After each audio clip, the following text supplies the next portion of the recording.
Buku ni harga RM25, tapi pembelian atas RM100 kita bagi. Assalamualaikum warahmatullahi wabarakatuh. Salam sejahtera dan selamat petang. Syukur Alhamdulillah kita dapat jumpa pada hari ini Isnin berapa bulan? 12 Januari 12 Februari 2024. Berarti kita akan mengakhiri minggu ke-6 bulan Februari. Dan Februari menjadi penanda aras perang di Gaza. Memasuki Assalamualaikum warahmatullahi wabarakatuh. Salam sejahtera dan selamat petang. Syukur Alhamdulillah kita dapat jumpa pada hari ini Isnin berapa bulan? 12 Januari 12 Februari 2024. Berarti kita akan mengakhiri minggu ke-6 bulan Februari. Dan Februari menjadi penanda aras perang di Gaza. Memasuki bulan yang ke-5 dan hampir 130 hari dengan perkembangan yang lebih complicated, terutama keadaan peperangan yang dulunya bersifat serangan ke atas Gaza kini akan berada dalam persimpangan, iaitu penghalauan pelarian Gaza ke Mesir. Dan ini akan mencetuskan lebih banyak perdebatan di kalangan masyarakat awam dan masyarakat sivil. Walaupun setakat ini masyarakat di seluruh dunia di kalangan pemerhati politik dan pemimpin dunia masih lagi menganggap bahawa Israel perlu menghentikan serangan kerana keadaan 1.4 juta penduduk yang berada di Gaza. Gaza yang berada di Rafah. Rafah yang sebelum perang hanyalah 300,000 penduduk. Berarti dengan pengunduran dan pelarian ataupun displacement people, domestic displacement people ataupun pelarian tempatan yang lari daripada Gaza Utara, Gaza City, Beir Arbalah, Khan Yunis yang kemudian turun sampai ke Gaza terhimpit dengan 1 kilometer persegi. Ada 1,600 orang. Dengan ugutan Israel untuk melancarkan serangan darat ketika mereka memberikan alasan kubu terakhir Hamas adalah di Gaza, di Rafah. Berarti ini akan jadi cara yang memudahkan mereka melaksanakan misi. Untuk pengetahuan tuan-tuan, Israel mendapat lebih banyak kredit hari ini untuk melaksanakan serangan berikutan operasi mereka hari ini berjaya membebaskan 2 warga Israel di Rafah. Berarti Israel akan mengatakan serangan operasi darat ke atas Rafah yang akan mengorbankan lebih ramai mereka yang kini terkepung dan terimpit di Rafah sebagai wajar dilakukan. Kerana ketika mereka memburu 138 tahanan mereka daripada utara Gaza Utara ke Gaza City ke Beir Arbalah ke Khan Yunis, mereka hanya dapat mengesan 3 orang, itu pun mereka tembak mati dalam satu kesilapan operasi. Dan kini dengan menyelamatkan hidup-hidup 2 lelaki daripada 138 tahanan di Rafah, maka ini akan menjadikan Israel akan menguatkan naratif mereka kepada masyarakat dunia bahawa mereka telah berjaya menemukan tahanan mereka dan juga Hamas telah memindahkan tahanan mereka di Rafah. Dan 200,000 rakyat Palestin kini telah berada betul-betul dekat dengan pagar Mesir, menjadikan Mesir mengambil tindakan yang lebih ofensif, iaitu menghantam 40 kereta kebal mereka berada di sempadan, yang menjadikan naratif yang mungkin disalahfahami apakah Mesir akan menembak orang Gaza kalau mereka merempuh pagar. Tuan-tuan kena faham, pertempatan ke 40 kereta kebal. Kemungkinan besar Hanaya Naftali akan menjadikan sebagai gambaran Mesir akan menembak mati rakyat Gaza yang menyeberang sempadan kalau pagar berjaya dirobohkan. Tidak. Kerana Mesir mengeluarkan amaran bahawa sebarang bentuk pelanggaran perjanjian Camp David 1974 iaitu 1979 di mana beberapa kawasan kritikal di garis sempadan di antara Mesir dan Gaza yang Israel klaim sebagai wilayah dia adalah satu pelanggaran perjanjian yang telah mereka tanda tangani pada tahun 79. Jadi besok kalau nampak kereta kebal, di mana Mesir menghantam 40 kereta kebal mereka sekarang berada di berdekatan dengan semenanjung Sinai, akan timbul lagi fitnah. Dahlah dibina tembok, kini ditempatkan pula 40 kereta kebal. 40 kereta kebal ini adalah isyarat Mesir merujuk kerana Mesir telah menghantar nota bantahan kepada Israel dengan mengatakan sebarang tindakan Israel di atas sempadan. Sama ada Israel sendiri yang akan mengebom dan kemudiannya mengatakan mereka tersalah sasar bom dengan mengebom pagar Mesir bagi membolehkan pelarian lari masuk ke Mesir, ataupun Israel akan mengatakan bahawa mereka terpaksa mengebom kawasan berhampiran sempadan kerana di situ adalah laluan bawah tanah di antara Hamas dan juga Mesir. Ingat, Israel masih lagi membina naratif mengatakan Mesir mengabaikan terowong bawah tanah sekarang, dengan mengatakan masih ada terowong tersebut walaupun tiada bukti daripada satelit. Tapi Israel membina naratif baru dengan mengatakan mereka mengesan terdapat lebih daripada 30 terowong yang masih tidak diselia oleh Mesir, yang membolehkan pejuang Hamas keluar masuk daripada Rafah Gaza ke Rafah Mesir untuk mendapatkan bantuan persenjataan. Jadi dengan alasan ini, Israel akan ada peluang untuk mengebom kawasan tembok ini dan memusnahkan tembok bagi membolehkan rakyat Palestin yang terhimpit dan berada di pintu sepadan lari ke Mesir. Berarti Israel akan mengatakan mereka mengebom terowong. Oleh kerana terowong dibina antara dua rantaian sempadan, iaitu sempadan Kawat Duri dan sempadan baru yang dinaikkan oleh Mesir dalam bentuk tembok batu, maka Israel akan ada cara dengan mengatakan mereka mengebom pagar ini kerana di bawahnya adalah terowong Hamas. Tapi pada waktu yang sama dengan robohnya tembok ni, Israel akan dapat melihat 1.4 juta rakyat Palestin yang tersepit di Rafah apabila kepungan mula dilaksanakan akan memilih jalan terakhir, iaitu apabila kombat darat yang melancarkan peluru. Dan peluru juga ditembak daripada pantai. Saudara tengok pantai biru tu, Israel melancarkan tu. Tengok betul-betul tu. 120 bot sedang bersedia daripada kawasan pantai supaya bila ada pengeboman dan kombat darat dan tembakan senjata berat daripada bot-bot Israel, bot-bot tentera Israel di kawasan Mediterranean, berarti peluru akan datang dari kiri dan kanan dan atas. Ini akan menjadikan satu-satunya peluang orang Palestin untuk menyelamatkan diri adalah merempuh pagar. Jadi dalam waktu yang sama Israel telah membina naratif awal, menegur dengan mengatakan Mesir mengabaikan perjanjian dengan membiarkan terowong wujud dan Mesir tak menyelia sempadan dengan baik hinggalah Hamas masih lagi boleh menggunakan terowong bawah tanah. Berarti dengan kedudukan pagar sempadan dan terowong ada di bawah, Israel akan menggunakan alasan merobohkan sempadan Mesir kerana terowong Hamas. Tapi waktu yang sama dengan runtuhnya tembok Mesir, berarti orang Palestin akan dapat masuk ke Sinai. Oleh kerana Mesir telah menyedari naratif ni, dia telah menyediakan 40 buah kereta kebal dengan mengatakan sebarang bentuk tindakan ketenteraan agresif Israel ke atas tembok sempadan dia akan dianggap pengisytiharan perang. Dan ini akan membolehkan keadaan menjadi lebih buruk kerana kalau Israel melancarkan serangan di kawasan sempadan, yang terdedah adalah orang Gaza. Jadi Israel tahu Mesir akan berada dalam keadaan tidak boleh bertindak walaupun telah menempatkan 40 buah kereta kebal. Kerana benteng bagi Israel adalah rakyat Palestin yang sekarang terhimpit di tembok sempadan.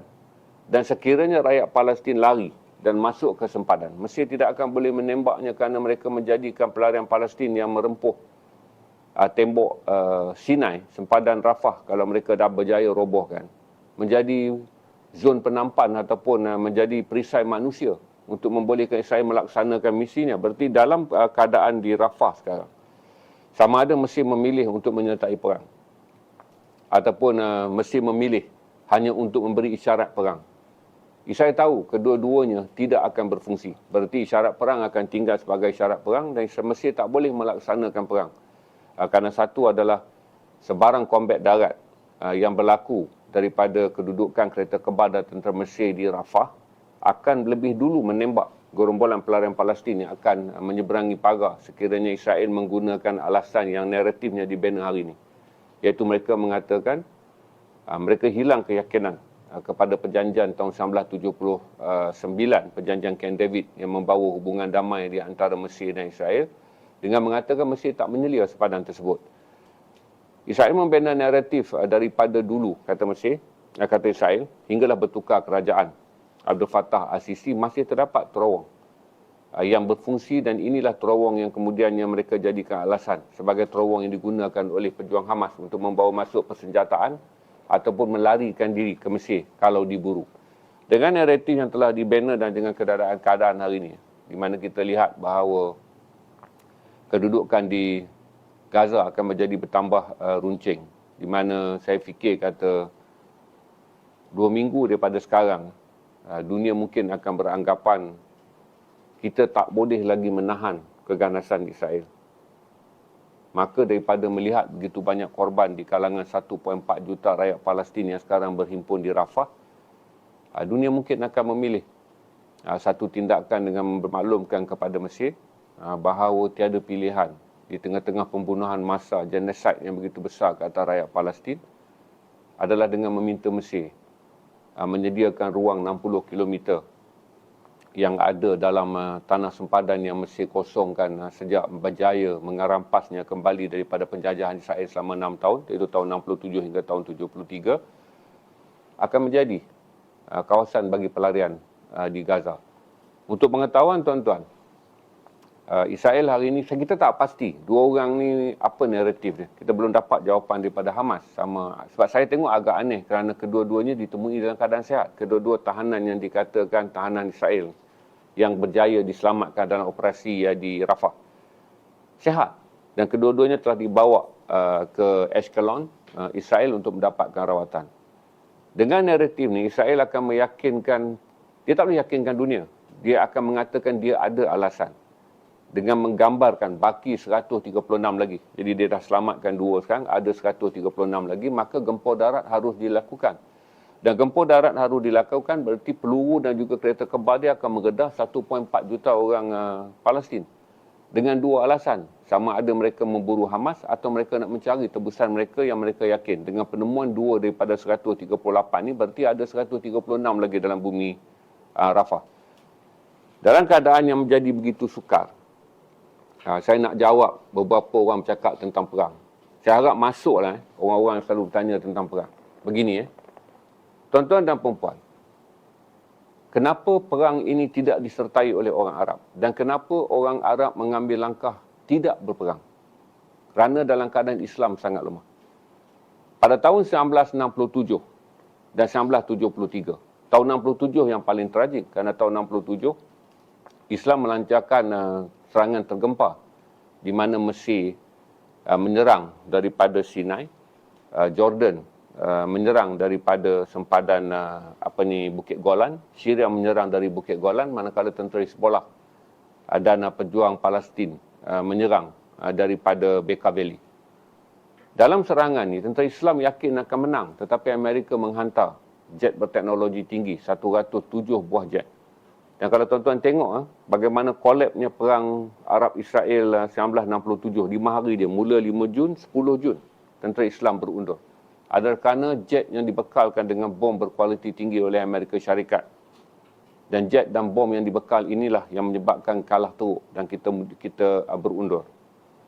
Pada perang tahun 73, daripada 480,000 orang tentera Islam yang ada tahun 67 waktu kalah, Presiden Anwar Sadat mengumpulkan angka yang lebih besar. Gamal Muhammad Nasir kumpul tahun 67. Anwar Sadat kumpul pada tahun 73. 960,000 orang. Total kepungan yang dibuat dalam garis sempadan yang lama.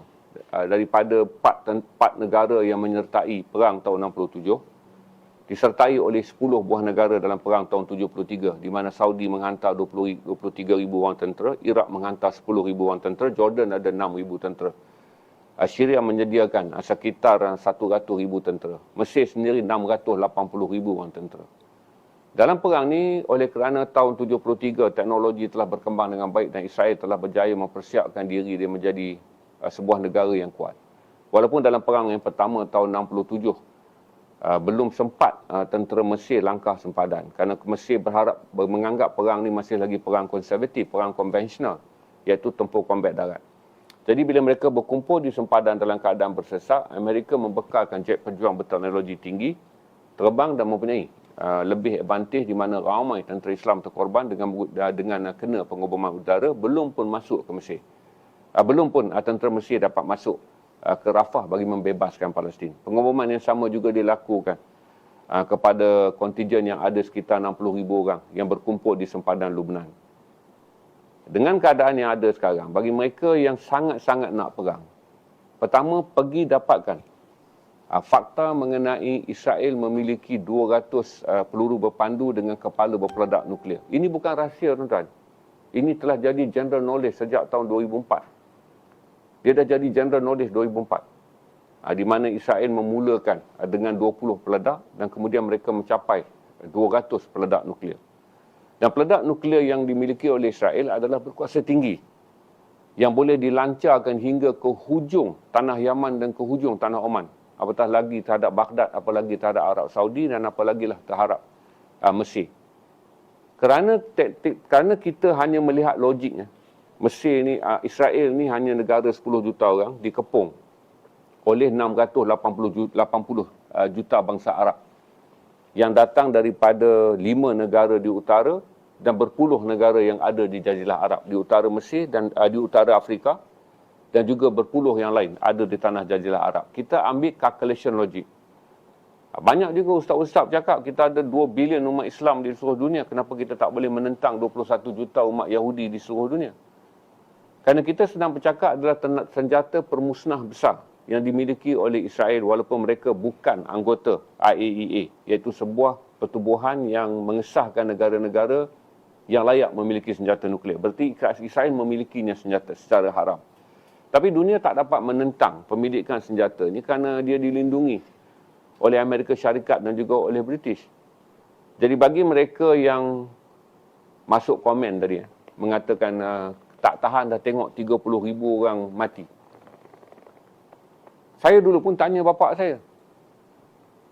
Apabila perang tahun 67, bapa saya telah berusia 34 tahun. Saya ingat lagi perbualan kami sebelum hari-hari bapa saya meninggal. Saya kata pada perang tahun 67, apa komen orang-orang di Malaysia? Bapa saya dah baca akhbar. Dia lahir tahun 33, tahun 1960 dia berusia 34 tahun. Dalam satu perbualan di Shah Alam, bapa saya kata pada waktu itu, orang-orang Islam di Malaysia ni pun menyalahkan juga orang Arab. Kerana orang Arab berperang tanpa memiliki persediaan. Dan sebahagian yang lain pula tak tahu berita. Bagi mereka yang membaca akhbar, membaca apa, kerana bapa saya seorang pencinta akhbar utusan Malaysia, dia tahu banyak perkara. Jadi dia kata sebahagian daripada mereka menyalahkan kerana serangan tu dibuat secara terburu-buru. Berarti sekarang tuan-tuan, kalau tuan-tuan tak faham tentang 200 peluru berpandu berpeledak tinggi, ini adalah kepala berpeledak tinggi yang mencapai persamaan dengan 5,000 peluru berpandu berpeledak nuklear tinggi yang dimiliki oleh Amerika dan 7,000 peluru nuklear berpeledak tinggi yang dimiliki oleh Rusia. 500 lebih dimiliki oleh United Kingdom. Dengan keadaan 200 peluru berpandu berteknologi nuklear inilah menjadikan sebarang bentuk pergerakan nak menuju ke Israel, pelurunya akan sampai ke semua tempat. Malah Israel boleh menembak Mekah dan Madinah. Ini menjadi pertimbangan Arab Saudi dalam geoperang. Ini dah masuk geopolitik, geoekonomi, saya bawa dulu geoperang. Berarti dengan keupayaan Arab Saudi, Israel memiliki daripada 200 tu 68 dikatakan mampu mencapai 2,000 km. Berarti cukup untuk memusnahkan Mekah dan Madinah. Dan peluru berpandu ini semua akan dilancarkan daripada kapal yang daripada pelantar darat yang ada di Israel. Dan sekiranya Israel mendapat bantuan Amerika, Amerika boleh membawa 10 lagi kapal dia ke perairan Mediterranean. Kerana ketika perang ni bermula, Amerika telah menghantar USS Gerald Ford. Bukan sahaja kerana Amerika ingin menunjukkan perlindungan dia kepada Israel, tetapi juga memberitahu bahawa dia bersedia dengan lebih 60 buah jet dan sebuah kapal yang memiliki 12 peluru berpandu yang boleh dihalakan ke mana-mana dan pada waktu itu diberi amaran kepada Iran. Ini berlaku pada minggu pertama perang 7 Oktober. 11 Oktober, USS Gerald Ford telah sampai di sana.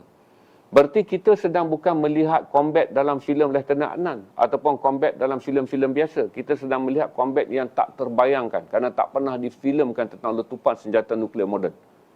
Yang mana saya bagi tahu pada saudara, untuk tentera Islam bergerak dan mengepung, untuk tentera Islam menggerakkan angkatan dia daripada Saudi. Dia gerak saja daripada Saudi, belum pun keluar daripada sempadan Saudi masuk ke Jordan. Nuklear ni dah boleh sampai ke 4 bandar utama kalaulah Israel ingin menunjukkan dia mampu memusnahkan semua perkara dalam sekelip mata. Berarti Mekah, Madinah, Riyadh dan Jeddah akan menjadi sasaran utama. Kerana orang tak tahu tentang perkara bersifat persenjataan yang katanya bukan lagi tentang kombat darat. Tentang apa yang dikatakan Israel boleh menekan butang. Kerana advantage kepada mereka adalah 200 peledak nuklear yang mereka ada. Dan dengan tentulah dengan bantuan teknologi yang diberikan oleh Amerika. Kerana Amerika adalah negara pelopor bagi penggunaan senjata nuklear.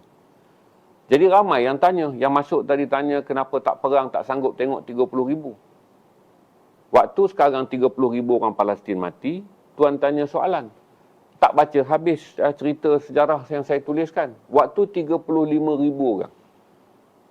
Tentera Islam daripada 10 negara. Di mana 15,000 orang mati dalam perang yang pertama, tahun 67. Dan 20,000 orang mati dalam perang yang kedua. Ada data lain mengatakan 50,000. Kerana Mesir pada waktu tu buat kerahan tenaga. Jadi dia pun tak tahu siapa yang memegang senjata, siapa yang tak pegang senjata. Jadi Mesir pun tak tahu jumlah tentera dia.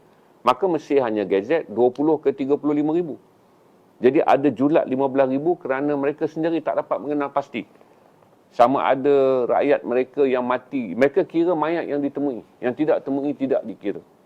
Jadi untuk pengetahuan tuan-tuan, bila kita masuk dalam perbincangan yang memerlukan sedikit nilai intelek, tuan-tuan tak boleh masuk dalam posting dengan membawa pemikiran kolot yang saya dah bagi tahu saudara sejak stream saya yang awal. Okey, saya minta maaf Bukit Aman, saya kena cakap ni. Kalaulah tuan-tuan nak masuk dalam kasut orang Arab yang tuan-tuan paksa kan. Kalau tuan-tuan nak masuk dalam kasut orang Arab, tuan-tuan hanya perlu berdiam diri.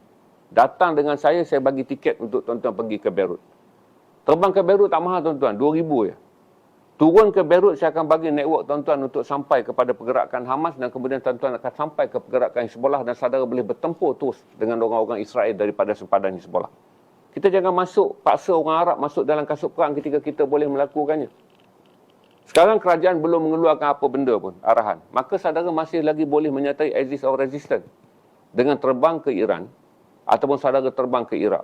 Atau saudara masuk saja daripada sempadan Syria dengan visa yang saudara perlu mohon sekarang 1 bulan.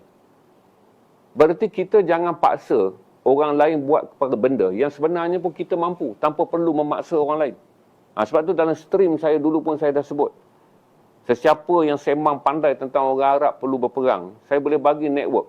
Malah saya belanja tiket kerana saya pun nak ada sejarah rakyat Malaysia syahid. Kerana kali ini bukanlah perang ISIS, kita berperang selama Islam. Kali ini sama ada saudara berperang di Iraq, saudara berperang dengan Amerika punya kepentingan. Saudara pergi ke Syria, saudara berperang dengan kepentingan Amerika. Dan kalau saudara pergi ke Beirut, saudara akan berperang langsung dengan Israel. Tuan-tuan dan perempuan, apa yang menjadikan negara Arab tidak menyerang adalah kerana kedudukan mereka bukan nanti tenteranya gugur di sempadan. Tetapi 200 peluru berpandu berteknologi tinggi dengan peledak nuklear yang besar mampu memusnahkan semua kota Islam. Sama ada daripada Tunis di Tunisia, Alger di Algeria, memusnahkan Alexandria dan juga Kahirah yang berada di Mesir. Untuk memusnahkan 3 negara ni, Israel hanya perlukan 6 daripada 200 peluru pandu dia. Dan untuk memusnahkan Arab Saudi, Israel hanya perlu melancarkan 4 peluru berpandu kuasa nuklear. Dan untuk pengetahuan tuan-tuan, negara Islam yang mempunyai hubungan baik dengan Amerika tidak dibekalkan dengan senjata penangkis peluru berpandu. Tak ada. Fighter jet je. Arab Saudi pernah memilikinya daripada teknologi Amerika dan juga daripada teknologi Perancis. Cuma akhir ni saja mereka marah kerana Arab Saudi menandatangani jet pejuang baru dia adalah daripada Rusia. Jadi saudara bayangkan 200 peluru berpandu. Sebagai gambaran, jangan terikat pada gambar perang lama yang saudara tonton dalam filem, lepas tu saudara nak suruh orang Arab buat reality filem dengan bergerak beramai-ramai, berbondong-bondong naik motosikal macam mana dalam akaun TikTok tu.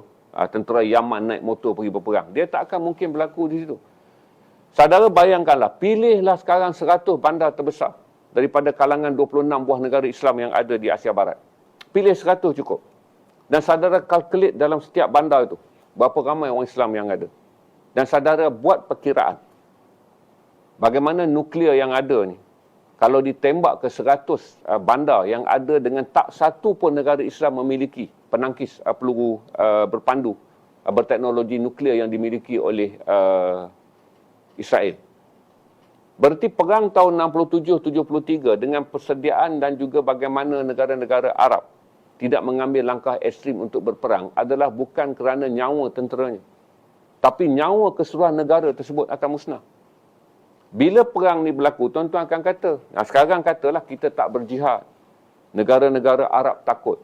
Bila berlaku perang, tuan-tuan akan pindah pula. Inilah, tak belajar daripada perang Uhud. Nabi dah katakan bersedia, jangan terburu-buru.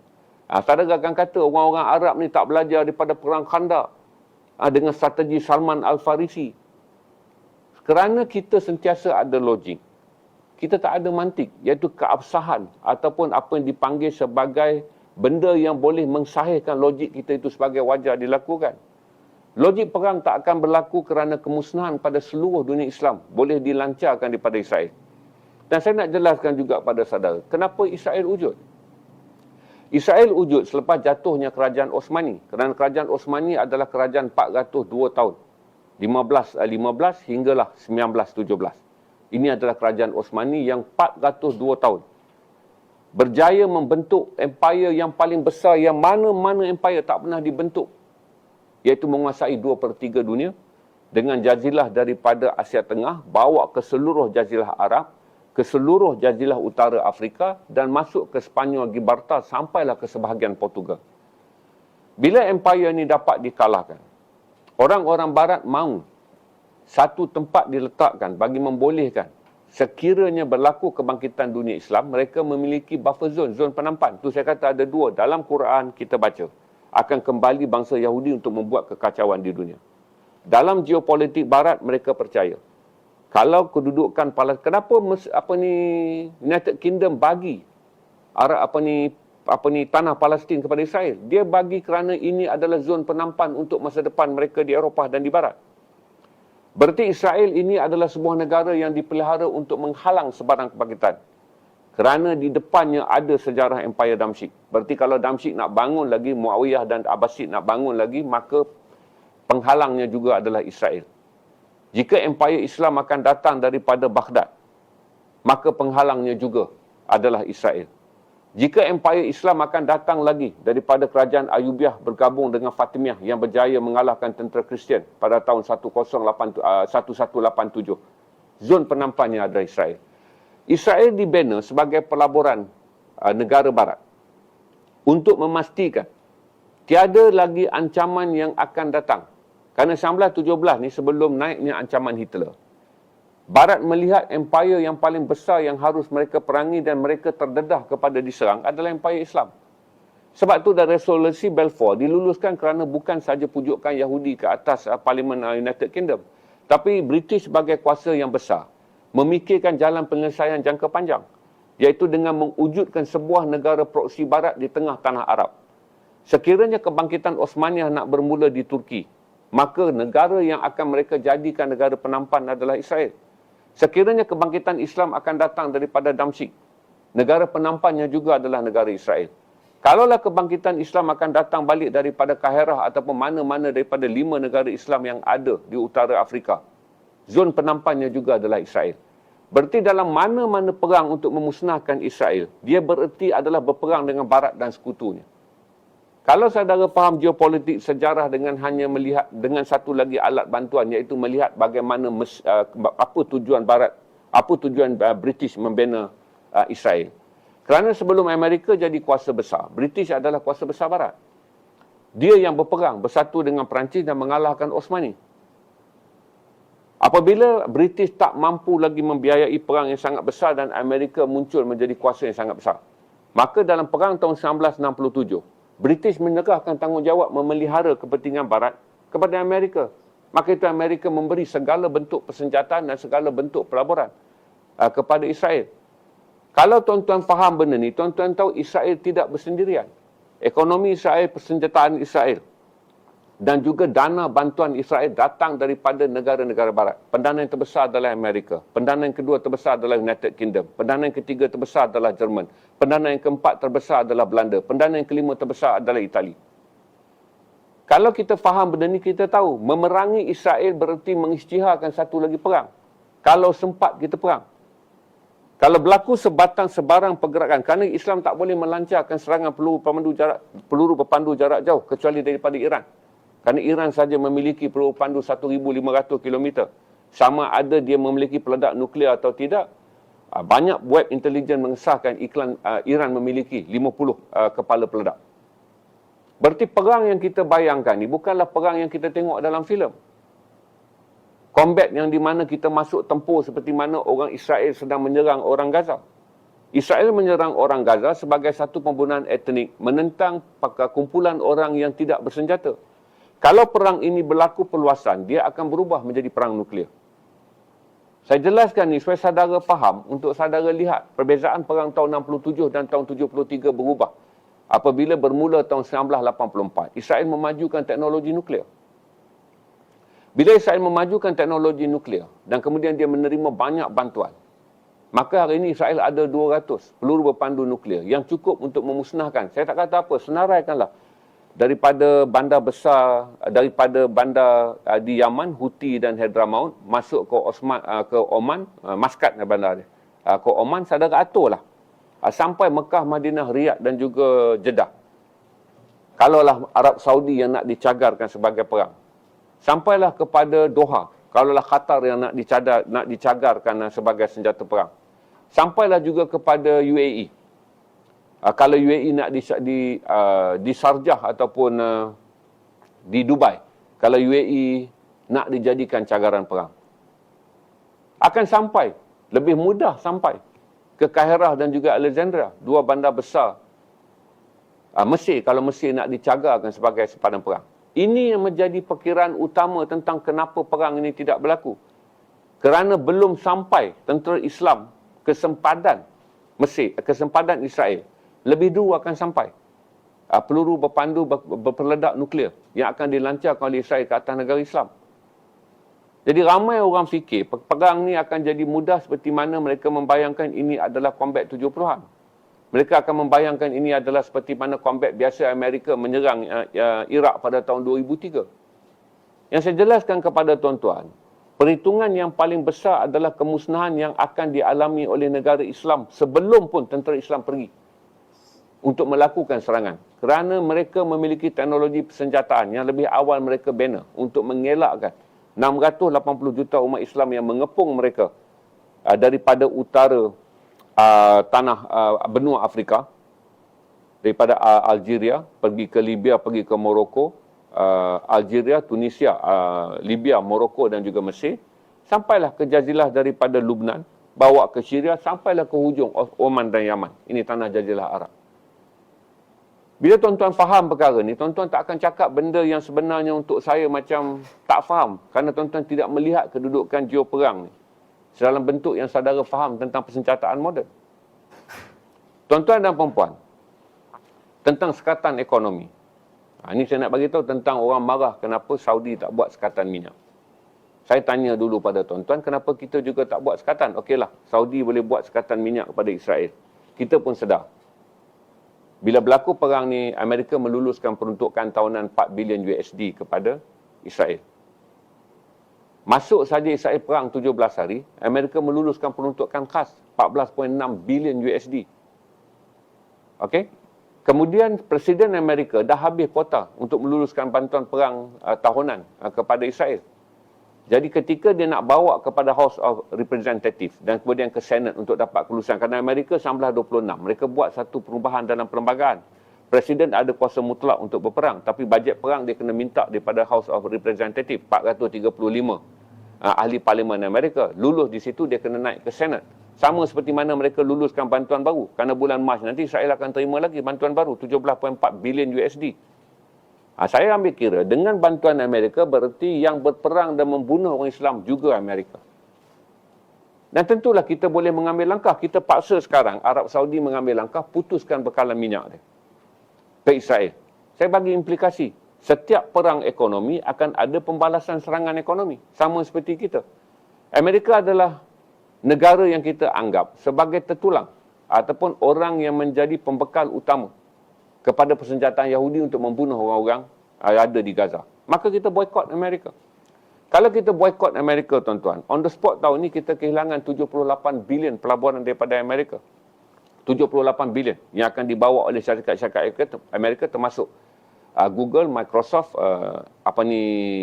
Enovix dan juga TikTok. Ini pelaburan yang mereka akan bawa tambahan 55 bilion dalam tempoh 10 tahun. 78 bilion kita dah ambil pelaburan melalui perjanjian daripada hasil lawatan yang ada. Kalaulah tuan-tuan nak tahu apa risiko dia, 50,000 jawatan baru tidak akan diwujudkan kerana kita nak putuskan hubungan perniagaan dengan Amerika. Kerana kita kena sedar, rakan dagang Malaysia yang terbesar adalah ASEAN. Dia menyumbang lebih kurang 28%. Kemudian rakan dagang kita yang kedua terbesar adalah China. Dia menyumbang 21%. Rakan dagang ketiga terbesar kita adalah Amerika Syarikat, 15%. Kemudian ada lagi rakan dagang 6% daripada Kesatuan Eropah. Kalaulah kita mengisytiharkan langkah perang sebelum kita paksa Arab, kita masuk dulu dalam kasut kita. Di mana kita mengatakan kerana Amerika adalah musuh yang nyata kerana dialah yang menaja perang. Kerana United Kingdom dan juga sekutu mereka dalam Kesatuan Eropah lah yang menindas dengan membekalkan senjata kepada Israel ketika perang berlangsung dan menyekat bantuan UNRWA untuk pelarian Palestin, berarti itu adalah musuh yang nyata. Maka kita ambil tindakan secara ekonomi. Kalau kita ambil tindakan secara ekonomi, tuan-tuan, tuan-tuan boleh faham tak berapa banyak pekerjaan yang dah wujud adalah 50,000 pekerjaan. Ni saya ada data di mana pekerjaan yang dibina daripada rangkaian pelaburan yang ada sekarang. Daripada tahun 1998 hingga sekarang, 308,000 pekerjaan dibentuk adalah daripada pelaburan Amerika je. Tak termasuk daripada Kanada dan negara-negara lain. Berarti setiap tahun, dana yang datang daripada pelaburan Amerika Syarikat secara puratanya menyediakan 8,000 peluang pekerjaan baru. Dan dana yang paling besar yang dirancang pada tahun ini adalah dana membawa 50,000 peluang pekerjaan. Ni kita cerita, jangan cerita Arab dulu, kita cerita kita. Berarti apakah kita sanggup memutuskan hubungan perdagangan ni dan kemudian kita akan melihat bagaimana ekonomi kita merudum. Kerana boykot Amerika berarti kita akan menerima serangan balas. Tuan-tuan boleh tahu tak berapa banyak saham kita yang dibeli oleh pelabur luar pada setiap satu minggu? Antara 464 juta hingga 624 juta ringgit Malaysia ataupun setengah bilion secara puratanya ringgit Malaysia adalah saham yang dibeli oleh daripada Amerika. Ini akan menjadikan satu adalah Malaysia menjadi negara terpulau. Terpulau kerana Amerika kata kerana kamu nak memulaukan kami sebagai musuh utama kamu kerana kami membantu Israel. Maka apakah Malaysia sanggup menerima hakikat bahawa kita akan kehilangan pelaburan? Berarti apabila Amerika tarik saja pelaburan dia, pekerjaan yang telah dibina, 306,000 pekerjaan yang dibina daripada tahun 1998. Dengan pekerjaan baru yang akan dibina dalam tempoh terdekat 50,000 pekerjaan baru daripada hasil pelaburan yang akan dibawa masuk daripada syarikat high-tech teknologi Amerika. Apakah kita sanggup terima? Dan kedua, benda ini juga akan merebak kepada penggunaan ruang udara. Berarti penerbangan kita tak akan dibenarkan terbang. Pergi balik ke mana-mana negara yang Amerika yang kemudiannya menyertai Amerika. Kita boykot Amerika, maka negara-negara pro-Amerika akan memboykot kita dengan tidak membenarkan sebarang bentuk penerbangan. Terputus hubungan diplomatik, duta ditarik balik. Kita tiada akses penerbangan menjadikan satu pelajar kita yang berada di United Kingdom akan dihalau balik ke Malaysia kerana kita telah memutuskan hubungan dengan Amerika, maka koloni Amerika akan memutuskan hubungan dengan kita. Negara yang menjadi negara dagang kita yang keempat adalah Jepun yang sentiasa shaking kerana Jepun juga berada dalam keadaan boleh memutuskan hubungan dengan Malaysia. Kerana Malaysia ni kalau dia putus hubungan, Amerika adalah rakan dagang ketiga terbesar dengan Malaysia. Kita punya dagangan dengan Amerika adalah 2.4 trilion pada tahun 2023. 2.4 trilion. 2023. Pertumbuhannya dalam tempoh 25 tahun adalah 10 kali ganda. Meningkat 23% setiap tahun. Di mana 1998 waktu kita pulih daripada ekonomi. Hubungan dagang kita dengan Amerika hanyalah 214 bilion. Hari ini adalah 2.4 trilion. Dan ini adalah lebih kurang 16% daripada pendapatan kita melalui hubungan perdagangan luar negara. Kalau tuan-tuan tengok semua angka di mana tuan-tuan nak paksa negara Arab buat. Berarti kalaulah Saudi buat, dengan menahan minyak dia daripada Aramco diedarkan, berarti Saudi juga akan diboikot. Kerana Amerika akan bertindak balas. Dengan memberikan hukuman yang sama seperti mana saya bagi tahu kalau kita berada dalam kasut Saudi. Kita tak berani pegang syahid nyawa. Kita ambil syahid ekonomi. Apakah kita sanggup menerima tindak balas? Dan kita kata okeylah, Arab Saudi, Qatar semua tak mau pergi pada syahid jihad perang, pergi kepada jihad ekonomi.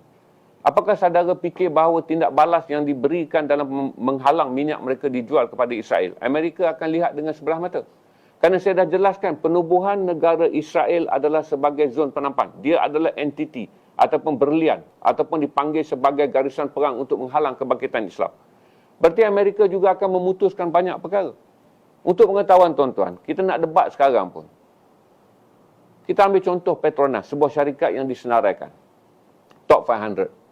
Saudara kena tahu, Vanguard yang menjadi syarikat yang membina persenjataan utama untuk Israel dari segi nilai tunai. Mereka pelabur utama. 26% daripada pelaburan Vanguard adalah dalam industri senjata di Israel. Mereka pegang saham Petronas 1.06%. Walaupun Petronas 70% saham dia dipegang oleh EPF, KWSP. Tapi oleh kerana bursa kita ni menjadi bursa terbuka, siapa saja masuk beli kerana ini adalah ekonomi terbuka. Arab Saudi juga mengamalkan ekonomi terbuka. Berarti kalau kita larang saja Amerika daripada membeli saham kerana dia adalah musuh yang nyata dalam perang Israel, berarti semua kontijen yang datang daripada blok Amerika akan keluar daripada bursa saham. Begitu juga apa yang berlaku ke atas negara-negara yang saudara minta berhentikan bantuan minyak kepada Israel. Dia tak akan berlaku dengan hanya cerita tentang kita gaduh dengan jiran sebelah. Dulu dia tumpang parking depan rumah kita, sekarang kita letak kerusi. Melayu kelahi meniaga berebut meja dekat tapak pasar malam nak meniaga. Dia pergi letak kerusi supaya orang sebelah tak dapat meniaga. Ini bukan cerita semudah itu. Cerita yang akan menjadi lebih payah juga adalah Arab Saudi juga akan menanggung pukulan balas. Di mana pukulan balas yang akan dialami oleh Arab Saudi termasuk dia juga akan boleh dihukum seperti Iran apabila Iran bertindak dengan begitu ekstrim ke atas Israel. Iran diboikot. Iran dikenakan sanction sampai sekarang. Cuma Iran diselamatkan. Diselamatkan apabila dia ada rakan gabungan dalam BRICS kerana waktu dia disanction. Dia dah berada dalam BRICS kerana BRICS ditubuhkan pada tahun 2002. Tetapi sekarang, tuan-tuan akan tanya apakah Saudi boleh menyertai BRICS? Ekonomi BRICS tak besar. Untuk membolehkan Arab Saudi berkelahi dan kemudiannya menjadikan diri dia setekal Iran. Menjadikan Qatar setekal Iran. Dengan menyertai BRICS. Kerana ekonomi BRICS adalah ekonomi baru tumbuh. Ekonomi konservatif yang telah pun menjadi pelaburan utama yang dijalankan oleh Arab Saudi, oleh Qatar, oleh UAE, adalah ekonomi yang terbuka dan berteras kepada ekonomi yang datang daripada rakan ekonomi mereka daripada Barat. Jadi tuan-tuan tak boleh fikir tentang aku tak nak jual kau minyak, kau tak nak jual aku gula. Sama seperti saya kata sekarang, kalau kita ambil langkah untuk memberi pendidikan kepada dunia Islam, contohilah Malaysia, kami adalah bangsa yang terbaik, kami adalah Islam yang terbaik. Tengok, kami putuskan hubungan dengan Amerika. Bila putuskan hubungan dengan Amerika, macam mana kedudukan 306,000 pekerjaan? Yang sekarang adalah pekerjaan yang dibentuk hasil hubungan dagang dengan Amerika. Saya tak sebut lagi kalau syarikat-syarikat daripada Kanada mengambil langkah yang sama. United Kingdom dah tentu akan mengambil langkah yang sama kerana dalam kes ni dia adalah sekutu kuat. Jerman akan mengambil langkah yang sama. Kerana Jerman adalah sekutu kuat, Belanda juga akan mengambil langkah yang sama. Macam saya bagi tahu juga, saudara ugut benda yang remeh-temeh di kalangan negara Arab. Kita pun katalah sekarang, Spike yang sekarang dibina di Thailand, senjata peluru berpandu, jarak dekat yang dibina di Thailand. Hasil kerjasama pelaburan Israel ke atas Thailand.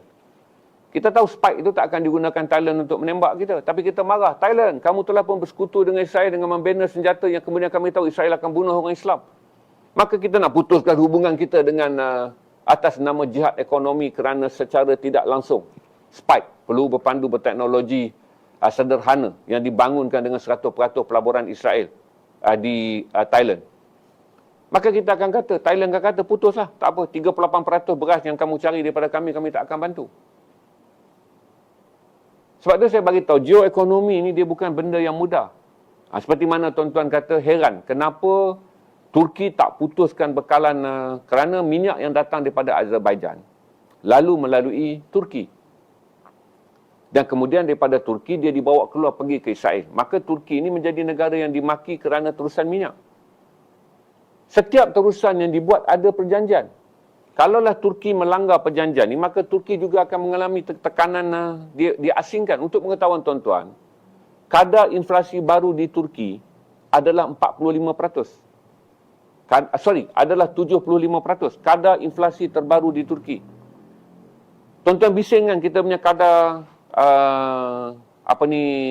OPR. Kita tak gembira 3%. Turki hari ini 45%. Berarti Turki berada dalam keadaan dia tak boleh berjihad dengan begitu mudah. Dan kita tak boleh paksa kerana kita tak faham tentang kedudukan geoekonomi Turki. Dan perjanjian ni, Turki tak boleh tiba-tiba pergi patahkan paip tu. Sama seperti kita. Kita marahlah dalam banyak keadaan. Dulu kita kata kita bodoh. Kita jual air kepada Singapura dengan harga yang murah. Singapura proses jual balik kepada kita dalam harga yang mahal. Kemudian kita tanda tangani lagi sampai 2044. Dia bukan bodoh. Kerana dia ada convention. Di mana sekiranya kita tidak mematuhi convention tersebut, kita boleh menjadi negara yang dipulaukan. Kerana apa yang dipanggil Civilization Convention mengikat negara-negara kita dan negara-negara lain untuk tidak bertindak sesuka hati tanpa melihat bagaimana tindak balas. Kita isytiharkan perang ekonomi, berarti kita juga akan menjadi mangsa perang ekonomi. Sebab itu tuan-tuan, saya nak jelaskan tak mudah kita nak meletakkan semua kasut kepada orang Arab. Ketika saya kata, kasut yang sama pun Malaysia boleh pakai. Tak payah tunggu orang-orang Arab potong minyak ke Israel. Kerana apabila Arab memotong minyak kepada Israel, sebagai syarikat yang listed base, Aramco ni listed base, banyak syarikat ni adalah listed base. Pemegang saham akan melarikan diri. Sama juga seperti kita kata, kita tak membenarkan syarikat pro-Yahudi membeli saham, terutama Petronas milik kerajaan. Walaupun Vanguard ni, yang menjadi pendana utama kepada teknologi persenjataan di Israel ni ada 1.06% dalam Petronas. Kita tak boleh, kalau kita buat, bursa kita semua orang keluar. Kita tidak akan lagi dianggap negara pasaran bebas. Kita akan dianggap negara yang mempunyai pandangan ekstrim yang tak stabil. Ada je krisis tentang Islam, bursa kita dijihadkan. Ada je krisis tentang Islam, pasaran kita akan dijihadkan. Menjadikan bursa saham yang baru pulih daripada paras 1,500 mata psikologi akan merudum. Kerana saudara harus ingat, sebahagian besar daripada pelaburan yang datang ke bursa saham tidak datang daripada dana tempatan. Dia datang daripada dana yang datang daripada luar negara, dan dana ini dibentuk oleh rangkaian dana dia. Ada rangkaian yang kemudiannya mempunyai kepentingan dengan Amerika. Saya harap tuan-tuan faham. Saya tak faham penjelasan ni pertama kali saya jelaskan bagi menjawabkannya. Kita ada berapa ribu orang sekarang? 1.8 ribu. Saya rayu tuan-tuan, supaya kerana penjelasan ni kita kena ulang. Saya nak rayu pada tuan-tuan untuk vote. Saudara faham atau tidak? Terima tak terima, biar dulu. Saya tak boleh paksa tuan-tuan terima.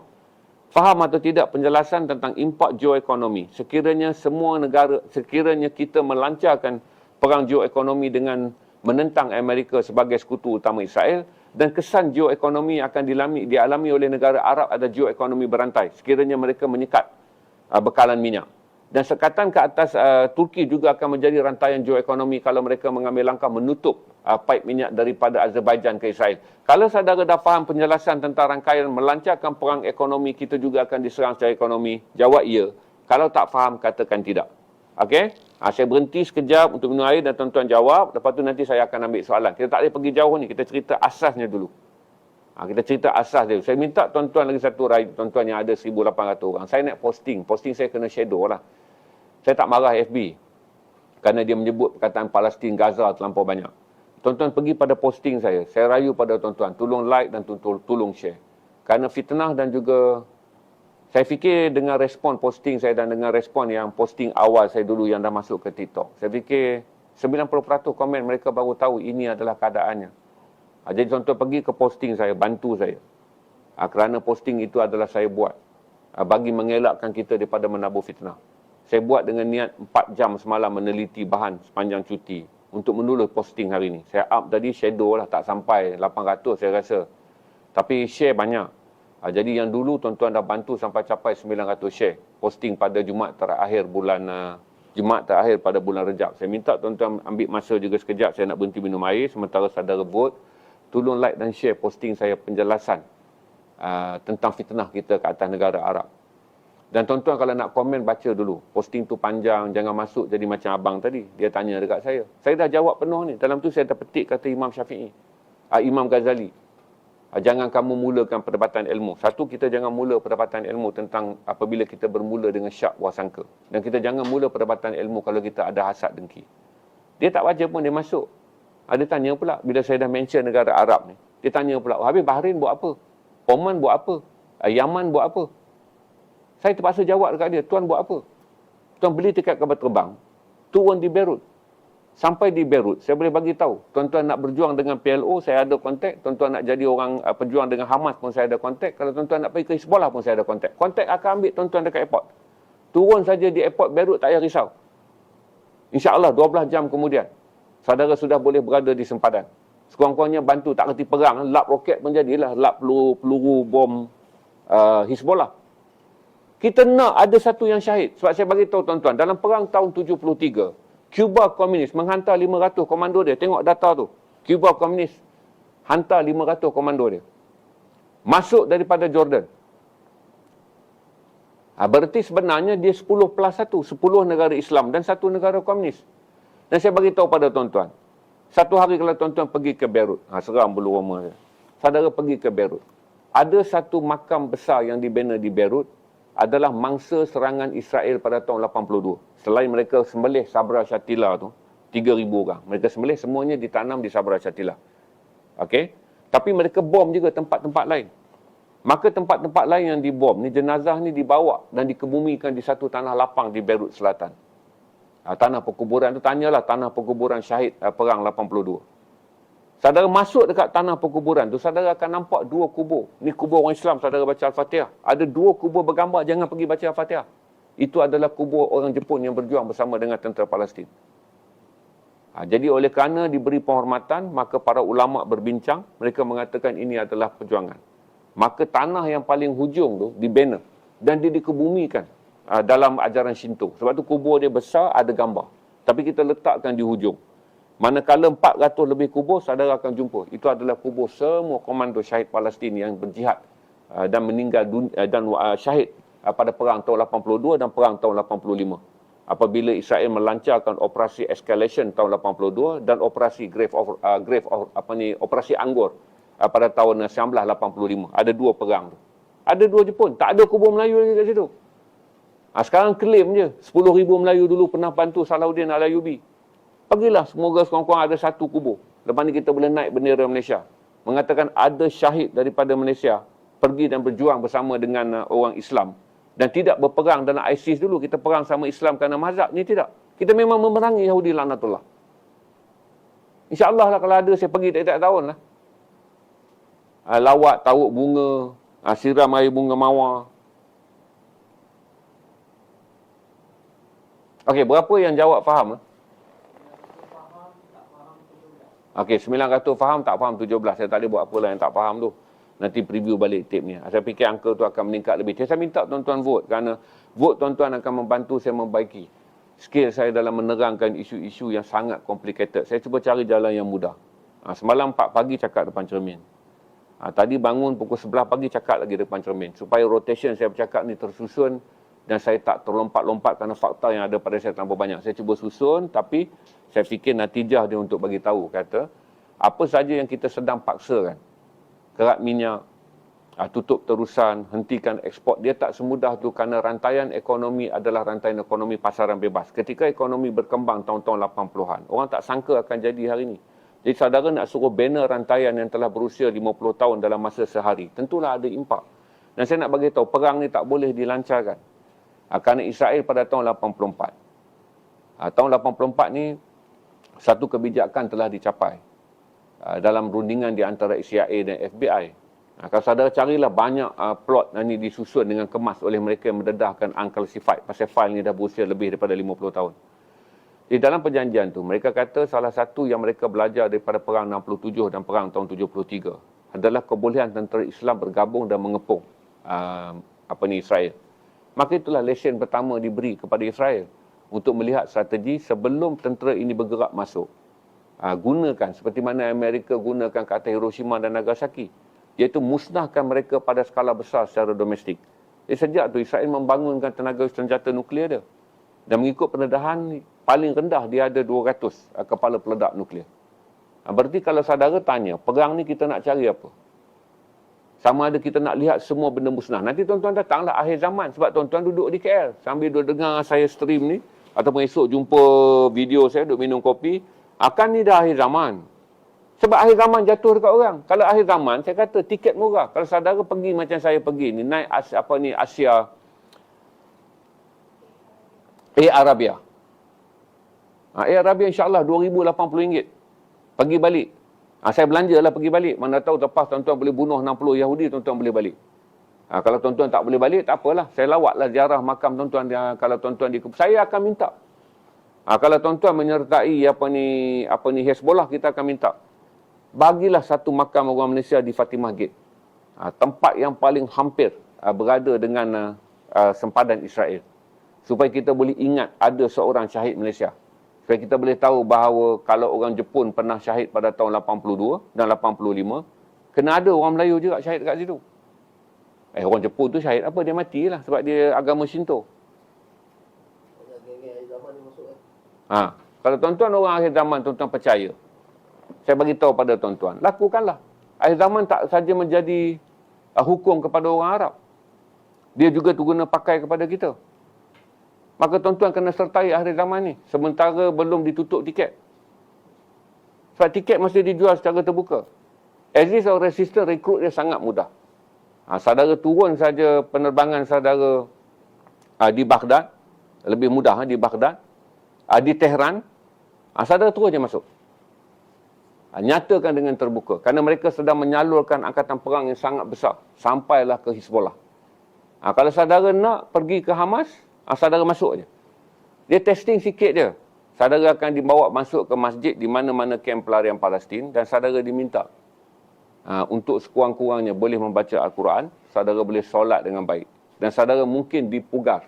Dipugar ni disimpan 90 hari untuk meningkatkan ibadah, diberi banyak penerangan erti berjihad ke jalan Allah. Dan kemudian saudara akan dilepaskan ke garisan perang. Akhir zaman dia bukan pengucapan orang-orang yang menanti. Akhir zaman adalah pengucapan orang-orang yang mahu menyertai. Kalau orang menanti, dia jadi tukang cerita. Kalau orang-orang yang menyertai, dia faham. Dia faham. Sebab cerita perang tentang bumi suci Palestin ni. Sebelum akhir zaman pun, ketika hadis mengatakan tentera yang akan datang menyelamatkan Islam datang daripada timur. Berarti waktu Saladin perang, Muhammad Al-Fatih perang dan membina empire hebat. Mereka adalah berada di barat Mekah.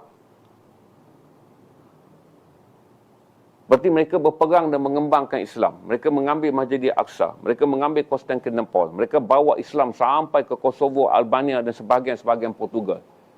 Di atas di mana mereka tidak tertakluk dalam hadis tersebut. Mereka pilih lagi untuk berjuang. Takkanlah kalau kita daripada Panji Timur ni dah terpilih. Tuan-tuan nak masuk dan jangan buat komen je. Komen akhir zaman, komen akhir zaman. Kerana ketika Salahuddin Al-Ayyubi masuk ke Mekah, dia tahu dia tak akan dibantu oleh tentera akhir zaman. Kerana dia datang daripada barat Mekah.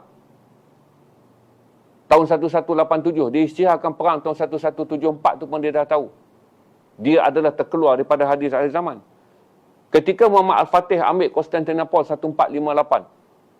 Dan kemudian dia perang ketika dia ambil Konstantinopel 1458. Dan dia menang dalam perang tu Muhammad Al-Fatih ni dia ambil. Dia pun tahu. Dia bukan pemimpin tentera akhir zaman. Kerana wilayah yang dia duduki, tempat dia mula menyerang tu adalah daripada Seljuk lama. Sebelum dia dapat ambil Konstantinopel. Berarti kita yang percaya tentang Panji dari Timur, pergilah. Jangan sembang tuan-tuan. Pergi.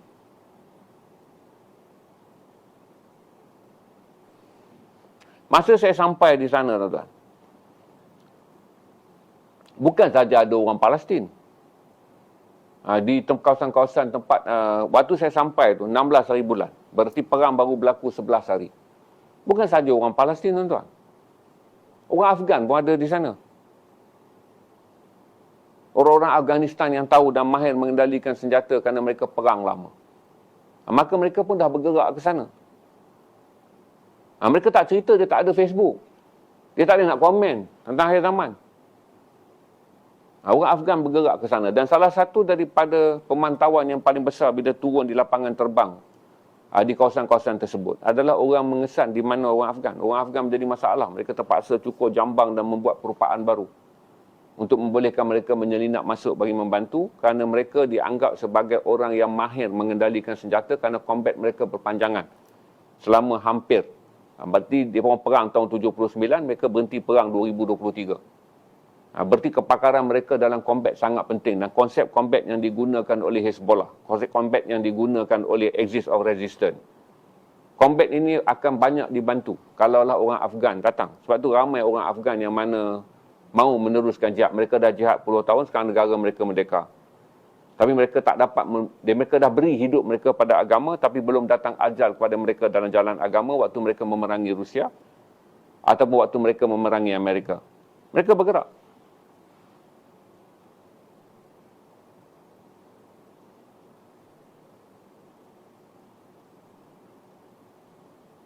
Di akhir zaman ni kena pegang dan letak pada tempat dia yang betul. Dia bukan hujah leweh. Asal kita sebut je, dia bukan hujah yang leweh. Sebab tu kena baca kitab akhir zaman ni pun, susunan akhir zaman ni akan berlaku ni bagaimana dan bagaimana dan bagaimana. Sebab wafat Rasulullah dah akhir zaman.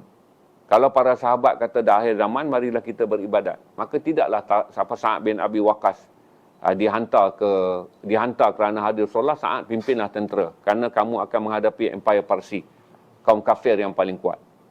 Kemudian diberikan tanggungjawab kepada Tariq bin Ziyad. Kamu kena lepasi Gerak Gibraltar dan kamu akan menghadapi tentera Byzantine Timur ataupun Rom Timur yang sangat kuat. Dia orang tak keluar kembangkan agama. Semua orang akan duduk ya.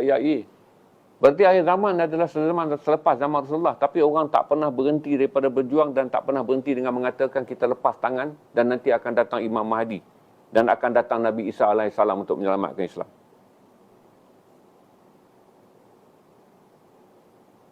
Kalau akhir zaman dah sampai daripada zaman Rasulullah, di mana ada tanda-tanda yang lebih kuat daripada kita. Sampai Rasulullah wafat ni, tanda-tanda akhir zaman terus ada. Kubur Rasulullah masih merah. Orang sampailah kabar Rasulullah telah wafat. Muncul tanda-tanda akhir zaman, di mana ramai orang mengata agama Islam telah berakhir kerana Muhammad telah wafat. Muncul golongan kedua yang mengatakan zakat tak perlu dibayar kerana Islam telah pun tamat. Dan muncul golongan yang ketiga lagi hebat. Berpuluh Nabi baru. Umar masih ada. Kubur Nabi Muhammad masih ada. Berpuluh Nabi baru. Mengisyaratkan mereka adalah Nabi seterusnya selepas Muhammad. Tapi pernahkah orang-orang ini berdiam diri dengan mengatakan akhir zaman orang dah tak nak bayar zakat, orang ingat Islam dah habis? Tidak. Umar mengisytiharkan. Segala penyelewengan tentang akhir zaman ni, hukum dia adalah bunuh. Maka dengan itulah akhirnya Islam berkembang.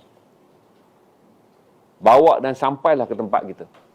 Kalau semua orang daripada para sahabat dan kemudian sahabat pada sahabat berfikiran kata tak payah buat apa, tunggulah datangnya Nabi Isa datangnya Imam Mahdi dan kemudian bersama Nabi Isa AS menyelamatkan orang Islam. 1400 tahun. Islam tak akan berkembang hari ini. Islam tak akan mencipta sebagai antara agama kedua yang tumbuh paling pantas di Jepun. Islam tak akan menjadi antara agama yang tumbuh juga pantas di Eropah. Sampai sekarang, sampai hari ini. Kerana orang berpegang, selagi tanggungjawab tu dalam kawalan kita, dia tanggungjawab dalam kawalan kita, kita laksanakan. Bila datang akhir zaman, yang sekarang ni belum dalam kawalan kita, maka kita sertai. Takut nanti, kita jadikan alasan untuk memindahkan ni pada akhir zaman, supaya benda dalam kawalan, jadi yang kita boleh buat, kita tak akan buat. Sebab yang kita boleh buat ni, kita kata, serahkan kepada akhir zaman. Jadi banyak orang manipulate akhir zaman ni, sebagai tanda untuk menyelamatkan diri dia daripada bertanggungjawab. Maka dilepaskannya pada satu benda mudah, di mana yang saya panggil, dia retorikkan akhir zaman. Untuk melepaskan diri dia pada tanggungjawab yang ada dalam kawalan dia. Berarti para sahabat dulu, para orang yang berjuang dan mengembangkan Islam, semua pegang pada akhir zaman. Tapi dalam kawalan dia masih lagi kena menyampaikan. Islam ni ke serata dunia, itu pesan Nabi. Dia kena sampaikan walau satu perkataan, sampaikan walaupun ucapan salam. Okey? Ada soalan yang lain? Vote dah naik ke Ustaz? Okey, 1,200 orang faham, 31 tak faham. Kita ada 1,800 orang. Tuan-tuan tolong bagi like kerana saya perlukan bantuan tuan-tuan untuk video ni.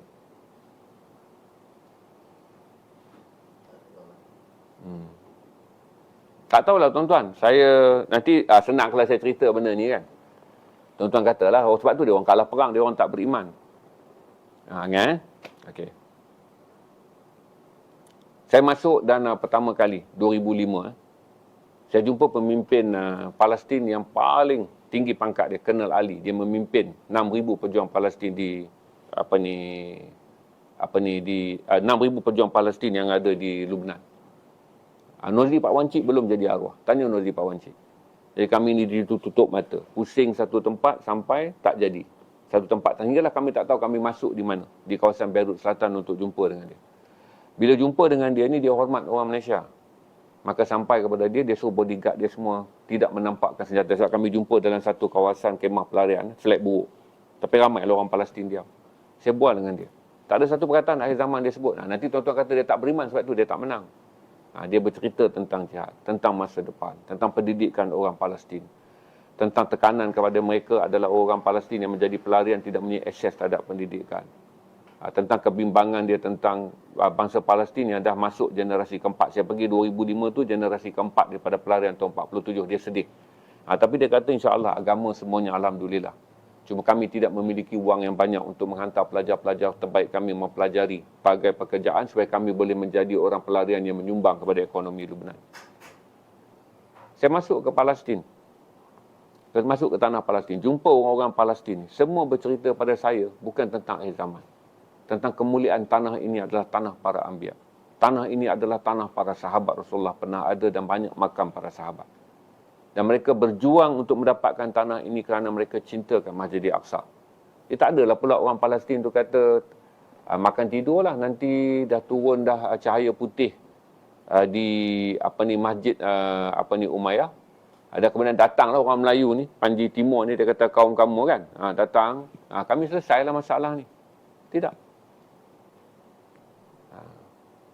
Mereka keluar dan membaling batu pada tahun 87. 3,000 orang mati. Tahun 87 sampai 93. Tapai perjanjian Oslo kerana tentera batu. Tapi Israel langgar perjanjian Oslo, tak penuhi. Tahun 2005 mereka keluar lagi baling batu. 1,000 lebih orang syahid. Tahun 2009, 2010 mereka keluar lagi baling batu. 1,000 lebih orang syahid. Dan kemudian sejak tu tiada lagi intifada. Yang berlaku adalah apa yang dipanggil sebagai combat, di mana Hizbollah mula melancar, di mana Gaza melalui Hamas mula melancarkan serangan-serangan roket pada skala kecil. Setiap kali Masjidil Aqsa dirempuh pada bulan Ramadan oleh orang Yahudi. Jadi bila orang Yahudi rempuh Masjidil Aqsa, orang Palestin di Masjidil Aqsa tak boleh melawan kerana kedudukan mereka dikepung. Mereka ni dipantau. Sedangkan Gaza mempunyai akses lebih luas kerana dia seperti wilayah otonomi. Maka Gaza lancar serangan. Walaupun jarak 100 meter, tanda kesian kepada pembantaian orang Islam di Masjidil Aqsa, Gaza lancar serangan. Mereka berperang. Mereka tak pegang akhir zaman semudah kita pegang untuk kita ketik kunci. Tunggulah akhir zaman, tunggulah akhir zaman. Selagi zaman itu ada, maka itulah tanggungjawab orang yang ada pada zaman itu. Kalau ditakdirkan esok kita ada akhir zaman, maka kerana kita bertanggungjawab pada zaman ini, insya-Allah Allah pilih kita untuk menyertai akhir zaman esok. Kalau hari ini pun kita lepas tanggungjawab kepada akhir zaman, terlepaslah kita peluang untuk menjadi sebahagian daripada akhir zaman kerana percakapan kita sendiri menampakkan kita ingin melepas, kita menggunakan perkataan akhir zaman sebagai melacurkan tujuan untuk tanggungjawab kita. Ada soalan tak? Saya minta tuan-tuan bantu juga posting tadi tuan-tuan. Sebab saya fikir kata, Alhamdulillah, saya tak kena ban, saya gamble jugalah tadi. Mula-mula nak masukkan dalam komen, tapi panjang saya naik dan nasihat dua kawan saya kata, dia fikir salah seorang, dia kata by algorithm nampak okey. Terima kasih pada Mehmet Syafiq kerana dia tolong translatekan dalam bentuk, kerana dia adalah seorang pakar IT. Dia kata, bang, saya akan ringankan dengan G sempang Z. Dia buatlah P sempang LXCT jadi supaya boleh kawal. InsyaAllah bila lepas, cuma Astro tak Facebook tak membantu algoritma lah, tapi okeylah boleh dapat 800 berbanding posting yang lepas, iaitu Jumaat akhir bulan Rejab hanya dapat 400. Tapi tuan-tuan bantu dia capai 2,000 lebih. Jadi saya harap tuan-tuan bantu masuk like, kemudian saudara share. Nanti lapang lepas live ni saudara baca. Okey, tak ada apa soalan kerana saya perlukan 50 minit untuk berniaga. Kalau ada soalan, malam ni kita panjangkan isu ni. Saya ucapkan terima kasih kepada Puan Miza, saya tak tahu ingat apa Facebook, yang membeli 100 buah buku rahsia-rahsia puasa untuk diedarkan di sekitar kawasan Sik, Kedah, di masjid dan surau. Dia beli 100. Walaupun kita jual package hari tu, tapi dia ambil 100 terus. Jadi bagi tuan-tuan yang nak ambil combo ni, sampai saudara nak baca kitab Imam Ghazali yang datang daripada kitab Asra Al-Sawam, iaitu rahsia-rahsia puasa. Ini adalah buku terbaru yang saya buat masuk. Kalau tuan-tuan nak, saya belanja semua combo yang ada hari ni diskaun